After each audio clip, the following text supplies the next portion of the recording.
yung mga flood control, yung flood management, katakot-takot na pera to, and we're trying to have historical data para tayo nagtatapon ng pera kasi nga, ito yung dredging eh, flood control and drainage system.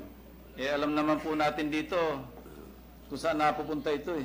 Baka pwedeng i-revisit natin ito at bawasan din natin yung katakot-takot na flood control, flood management, drainage. How much is meant? I agree.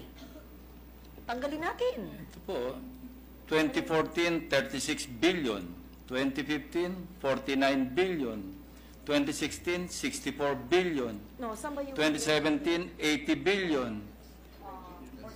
2018, 141 billion. And then 2019 NEP, 133 billion. Puro billion ito, Mr. President. Eh kung bumili na tayong dredging, katakot-takot na dredging machine ito.